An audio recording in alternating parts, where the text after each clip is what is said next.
Hello everyone. आज हम करेंगे क्लास 9th का chapter number 2 the sound of music का पार्ट 2। हमने इससे पहले भी वाला चैप्टर है जो इसके 4 पॉइंट्स कंप्लीट कर लिए थे। अगर आपने वो वीडियो नहीं देखा है तो आप वीडियो देखेंगे और उसके बाद में ये आगे का कंटिन्यू कर रहे हैं हम यहाँ पे। तो स्टार्ट करते हैं। The young boy took to music early in life. जो छोटा लड़का था बिस्मिल्लाह खान, वहाँ तक हमने बात कर ली थी। अब उसी के बारे में हम बात कर रहे हैं कि बिस्मिल्लाह खान जो है वो जीवन के प्रारंभ से ही संगीत में लग गया था। मतलब अपनी अर्ली लाइफ से ही वो म्यूज़िक में लग गया था। म्यूज़िक उसको गाने का बहुत ज़्यादा शौक था। At the age of 3 when his mother took him to his maternal uncle's house in Banaras, now Varanasi, Bismillah was fascinated watching his uncles practice the shehnai। अब देखिए क्या होता है, जब 3 वर्ष की उम्र में जब उसकी माँ उसे उसके मामा के घर जो कि बनारस है, अब इसको जो इसका नाम हो गया है वो वाराणसी हो गया है, वहाँ पे ले गई थी। तो बिस्मिल्लाह अपने मामाओं को शहनाई का अभ्यास करते हुए देखकर बहुत ज़्यादा फैसिनेटेड हो जाता है। फैसिनेटेड का मतलब होता है बहुत ज़्यादा वो अट्रैक्ट होता है उसको देख करके, उन्हें बहुत ज़्यादा उसको अच्छा लगता था। Soon Bismillah started accompanying his uncle Allbox to the Vishnu temple of Banaras where Bucks was employed to play the शहनाई। अब देखिए फिर क्या होता है, शीघ्र ही बिस्मिल्लाह ने अपने मामा अली बख्श के साथ बनारस के एक विष्णु मंदिर में जाना शुरू कर दिया था। बनारस का एक टेम्पल था विष्णु मंदिर के नाम से, वहाँ पे उसने जाना स्टार्ट कर दिया था, जहाँ बख्श को शहनाई बजाने के लिए नियुक्त किया गया था। जो बख्श थे ना वो वहाँ पे शहनाई बजाने का काम करते थे। All bucks would play the shehnai and Bismillah would sit captivated for hours on end। फिर क्या होता था, अली बख्श शहनाई बजाया करते और बिस्मिल्लाह घंटों तक लगातार मंत्र मुग्ध होकर बैठे रहते। मतलब उसकी शहनाई को, उनकी मामा की जो शहनाई होती थी उसको वो सुनते थे। Slowly he started getting lessons in playing the instrument and would sit practicing throughout the day। फिर क्या होता था, धीरे धीरे उन्होंने वाद्य यंत्र जो इंस्ट्रूमेंट थे को बजाने की शिक्षा लेना स्टार्ट कर दिया था। मतलब उससे रिलेटेड वो जो टीचिंग थी, जो ज्ञान था वो लेना उन्होंने स्टार्ट कर दिया था और पूरे दिन बैठकर उसकी प्रैक्टिस करते थे। For years to come the temple of Balaji and Mangala Maya and the banks of the Ganga became the young apprentice's favorite haunts where he could practice in solitude। फिर बाद में क्या होता है, आने वाले वर्षों में बालाजी और मंगला मैया के मंदिर तथा गंगा नदी का किनारा इस युवा प्रशिक्षु के सर्वाधिक प्रिय अड्डे बन गए थे। कौन सा युवा प्रशिक्षु था, यहाँ पे बिस्मिल्लाह खान की बात हो रही है कि वो इसका सबसे एक अच्छा प्लेस बन गया था। कौन कौन सा प्लेस बना था, बालाजी और मंगला मैया के मंदिर, ये उसका एक फेमस प्लेस हो गया था वहाँ पे। The following waters of the Ganga inspired him to improvise and invent rugs that were earlier considered to be beyond the range of the शहनाई। फिर क्या होता था, गंगा का जो बहता हुआ जल था उनको उन नए रागों की तत्काल रचना करने और जो उसका आविष्कार था करने की प्रेरणा देता, जो पहले शहनाई की सीमा से बाहर के माने जाते थे। अब जो गंगा रिवर थी ना उसको देख करके वो बहुत ज़्यादा इंस्पायर हो जाता था और वो और भी शहनाई है उसकी सीमा से बाहर निकलने की कोशिश करता था कि मैं और भी अच्छा प्ले करूं। At the age of 14 Bismillah accompanied his uncle to the Allahabad music conference. अब क्या होता है, 14 वर्ष की आयु में बिस्मिल्लाह अपने मामा के साथ इलाहाबाद संगीत सम्मेलन में गए। ठीक है, वहाँ पे वो एक संगीत था, म्यूज़िक कॉन्फ्रेंस थी, वहाँ पे वो जाते हैं। At the end of his recital Ustad Faiyaz Khan patted the young boy's back and said work hard and you shall make it. With the opening of the All India Radio in Lucknow in 1938 came Bismillah big break. फिर क्या है, वहाँ पे वो चले जाते हैं सम्मेलन में और उनकी प्रस्तुति की समाप्ति पर जब वो जो परफॉर्मेंस देते हैं वो जो उसका एंड हो जाता है तो उस्ताद फैयज खान ने इस छोटे बालक की पीठ थपथपाई। जो फैयज खान थे वो इस बालक की पीठ थपथपाते हैं, किसकी, बिस्मिल्लाह खान की, जो अभी छोटा बॉय है। परिश्रम करो तुम्हें सफलता मिलेगी, क्या बोलते हैं वो कि वर्क हार्ड करो and you shall make it, और तुम्हें सफलता भी मिलेगी। वर्ष 1930 में लखनऊ में ऑल इंडिया रेडियो के शुरू होने पर बिस्मिल्लाह को एक बड़ा अवसर मिल जाता है। अब बिस्मिल्लाह को बिग ब्रेक मिल जाता है, एक बड़ा अवसर मिलता है। ही soon become an often heard shehnai player on radio. फिर वो क्या करता है, वे शीघ्र ही रेडियो पर अक्सर सुने जाने वाले शहनाई वादक बन गए थे। मतलब अब वो क्या करते थे, शहनाई बजाने वाले एक इंसान बन गए थे जो कि रेडियो पर शहनाई बजाने लग गए थे। When India gained independence on 15 August 1947, Bismillah Khan became the first Indian to greet the nation with his शहनाई। अब देखिए आगे क्या होता है। जो बिस्मिल्लाह खान है, अभी वो शहनाई वादक बन गए थे रेडियो पर। जब 15 अगस्त 1947 को भारत को स्वतंत्रता प्राप्त हुई थी तो बिस्मिल्लाह खान शहनाई से राष्ट्र का अभिवादन करने वाले प्रथम भारतीय बने थे। मतलब पहली बार जो शहनाई जिसने बजाई थी 15 अगस्त 1947 को, तो वो कौन थे, बिस्मिल्लाह खान थे, जिसने स्वागत किया था, ग्रीट किया था अपने इंडिया को जब हमारा जो भारत आज़ाद हुआ था। He poured his heart out into Rag Kafi from the Red Fort to an audience which included Pandit Jawaharlal Nehru, who later gave his famous Tryst with Destiny speech. उन्होंने लाल किले से राग काफ़ी में अपना हृदय उन श्रोताओं के समक्ष उड़ेल दिया जिनमें पंडित जवाहरलाल नेहरू भी शामिल थे, जिन्होंने बाद में अपना भाग्य से भेंट नामक प्रसिद्ध भाषण दिया। बाद में जो जवाहरलाल नेहरू थे ना, उन्होंने ट्राइस्ट विथ डेस्टिनी एक जो मीन्स होता है इसका, भाग्य से भेंट नामक एक स्पीच भी दिया था उन्होंने।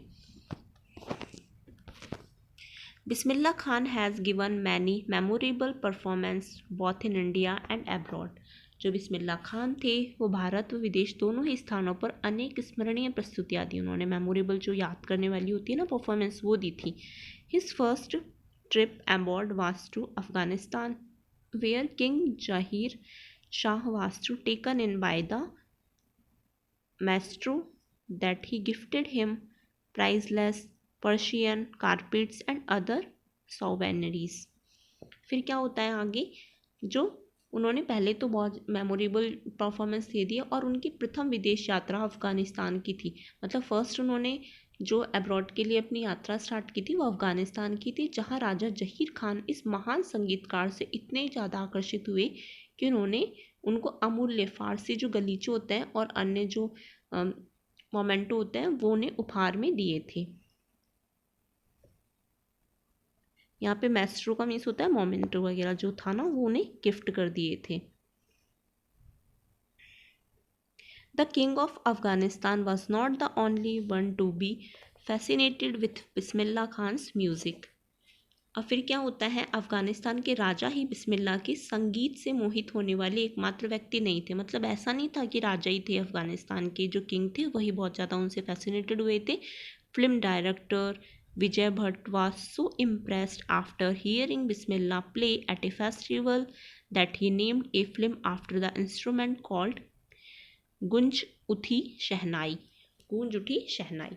अब देखिए क्या होता है, फिल्म के निर्देशक जो विजय भट्ट थे, बिस्मिल्लाह के वादन को एक उत्सव में सुनने के बाद इतने ज़्यादा, मतलब उन्होंने एक उत्सव था, फेस्टिवल था, वहाँ पे उन्होंने शहनाई बजाई थी, तो उसको सुनने के बाद वो इतना अट्रैक्ट हुए कि उन्होंने एक फ़िल्म का नाम वाद्ययंत्र के नाम पर ही उन्होंने एक फ़िल्म बना दी थी और उसका नाम क्या रखा था, गूंज उठी शहनाई रख दिया था। उनकी जो आपने सुना भी होगा ये मूवी गूंज उठी शहनाई, उसके नाम पे उन्होंने ये नाम रख दिया था।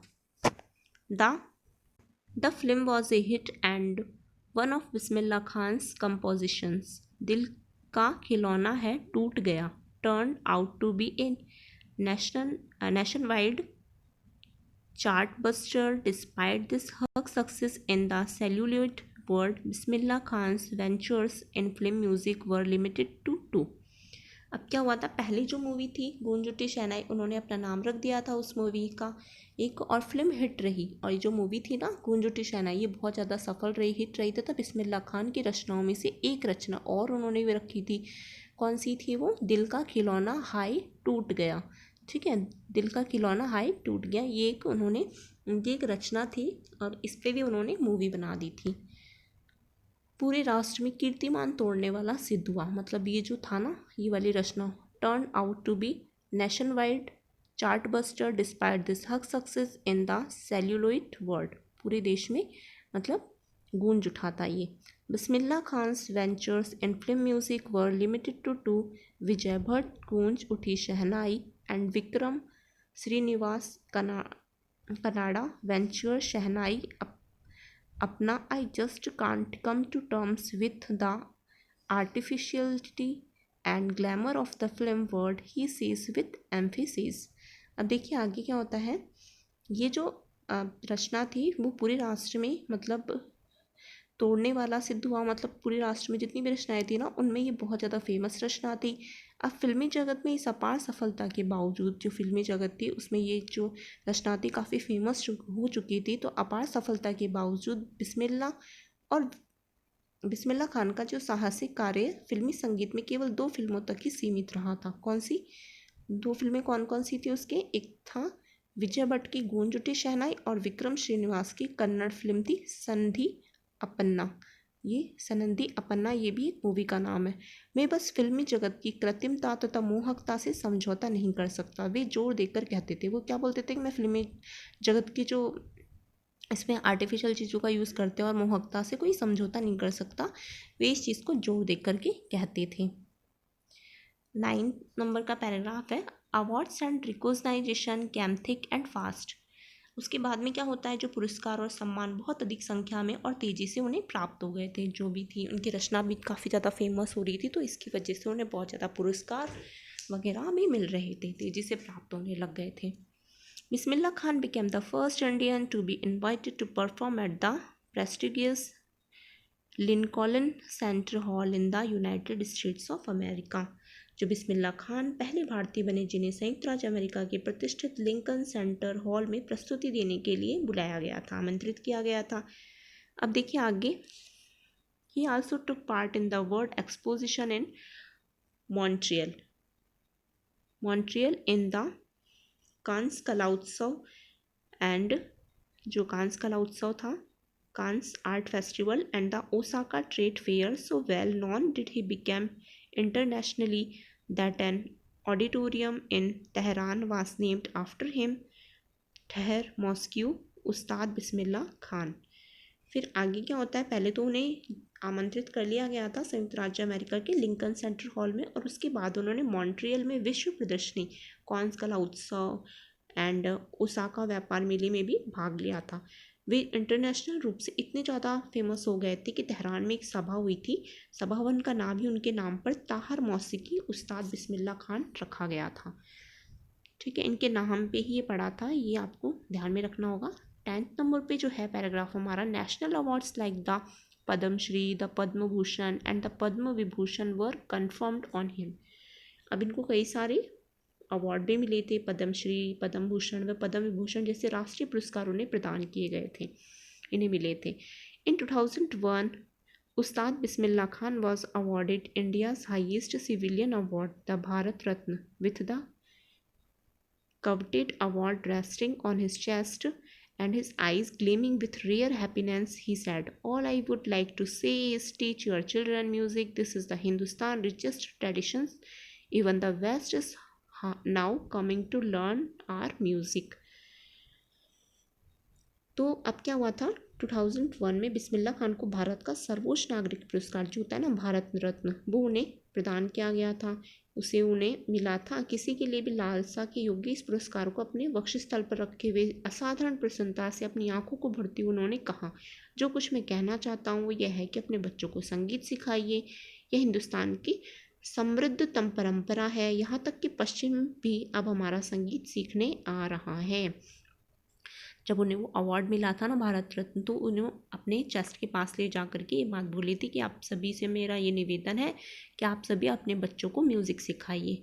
और क्योंकि जो पश्चिम के लोग हैं, जो वेस्ट से आते हैं, वेस्ट जो देश है वहाँ से भी लोग हैं ना, वो म्यूज़िक सीखने के पर्पज़ से यहाँ पे आ रहे हैं।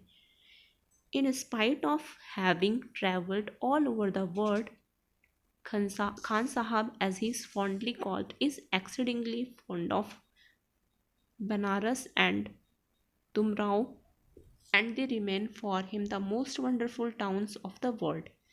सारे संसार में यात्रा कर चुकने के बावजूद खान साहब जैसा को उन्होंने प्यार से कहा जाता है बनारस व डुमराव से अत्यधिक लगाव रखते थे। वो जो जगह थी ना पहले वो जहाँ पे गए थे वो एक बनारस था, बनारस थी और डुमराव से वो बहुत ज़्यादा उस जगह से उन्हें प्यार था। A student of his once wanted him to head a Shehnai school in the USA and the student promised to recreate the atmosphere of Banaras by replicating the temples there। अब वहाँ पे क्या था, उन्हें बहुत ज़्यादा पसंद था और वे उनके लिए संसार के सर्वाधिक अद्भुत नगर थे, मतलब बहुत ज़्यादा फेमस जगह थे उनके लिए। तो उनका एक शिष्य था, एक बार उनसे चाहता था कि वे यूएसए में एक शहनाई स्कूल के प्रधान बने। शिष्य जो था, जैसे स्टूडेंट होता है, वो उनसे चाहता था कि वो एक शहनाई स्कूल के प्रधान बने और उस शिष्य ने वायदा किया, प्रॉमिस किया कि वहाँ बनारस के मंदिरों की जैसे ही मंदिर बनवाएगा उनके लिए और वैसा ही बिल्कुल एटमॉस्फेयर होगा, वहाँ का जो वातावरण है बिल्कुल वैसा ही होगा। But Khan sahab asked him if he would be able to transport river Ganga as well. फिर उसके बाद में क्या हुआ, किंतु खान साहब ने उनसे पूछा कि क्या वह गंगा नदी को भी लाने में समर्थ होगा। जो खान साहब थे उसने अपने स्टूडेंट से बोला कि वहाँ पे गंगा नदी भी वैसी ही कि वैसी ही हूबहू लेके आ जाओगे। Later he is remembered to have said that is why whenever I am a foreign country I keep hearing to see Hindustan. While in Mumbai, I think of only Banaras and the holy Ganga, and while in Banaras, I miss the unique Matha of Dumrao। फिर वो क्या बोलते हैं कि बाद में ऐसा याद किया जाता है कि उन्होंने ऐसा कहा था, यही कारण है कि जब कभी मैं विदेश में होता हूँ तो हिंदुस्तान को देखने की लालसा मुझ में बनी रहती है। जब मैं मुंबई में होता हूँ तो मैं केवल बनारस और जो हॉली रिवर है गंगा उसके बारे में मैं सोचता हूँ, और जब बनारस में होता हूँ तो मैं डुमराव के अनोखे मट्ठे का अभाव महसूस करता हूँ। मतलब वो कहीं पे भी चले जाते थे विदेश में, लेकिन उनको वो जगह बहुत ज़्यादा अच्छी लगती थी, बनारस और डुमराव, वो उसे कभी भी नहीं भूलते थे और वो मतलब उनके दिल के बहुत ज़्यादा करीब था। कहने का मतलब ये है। तो वो कहीं पर भी कोई से भी विदेश में चले जाते थे ना तो उनको उसी की याद आती थी। Ustad Bismillah Khan's life is a perfect example of the rich culture heritage of India, one that effortlessly accepts that a devout Muslim like him can very naturally play the Shehnai every morning at the Kashi Vishwanath temple। अब आगे देखिए, उस्ताद बिस्मिल्लाह खान का जीवन भारत की समृद्ध सांस्कृतिक विरासत का एक श्रेष्ठ उदाहरण है, एक बेस्ट एग्जाम्पल है और ऐसा एग्जाम्पल जो सहजता से स्वीकार करता है कि उनके जैसा धर्मपरायण जो मुसलमान थे वो उस तरीके से मुसलमान थे और प्रत्येक सुबह काशी के विश्वनाथ मंदिर में स्वाभाविक रूप से शहनाई बजा सकता है। कहने का मतलब है वो काशी के विश्वनाथ टेम्पल में हमेशा से म्यूज़िक बनाने में बहुत ज़्यादा इंटरेस्टेड थे। अब यहाँ पे ब्रैकेट में जो है उसको भी देख लेते हैं। Ustad Bismillah Khan passed away on 21 August 2006 at the age of 19 after a prolonged illness. He was given a state funeral and the government of India declared one day of national mourning। अब क्या होता है कि उस्ताद बिस्मिल्लाह खान लंबी बीमारी के बाद, उनको एक बीमारी हो जाती थी, 19 ईयर्स के थे और 19 ईयर्स में उनकी आयु में 21 अगस्त 2006 को वो परलोक सिधार गए थे। उनके राजकीय सम्मान के साथ अंत्योष्टि की गई। अंत्योष्टि होता है उनका क्रियाक्रम जो था वो किया गया था एक राजकीय सम्मान के साथ में, जिसमें बहुत सारे लोग आते हैं आर्मी के, मतलब उसमें सब अपना सहयोग देते हैं। और भारत सरकार ने एक दिन का राष्ट्रीय शोक भी घोषित किया था, भारत सरकार की तरफ से उन्हें मतलब एक दिन का राष्ट्रीय शोक मिला था। तो यहाँ पे जो हमारा चैप्टर है वो कंप्लीट हो जाता है। We will continue next chapter in next video.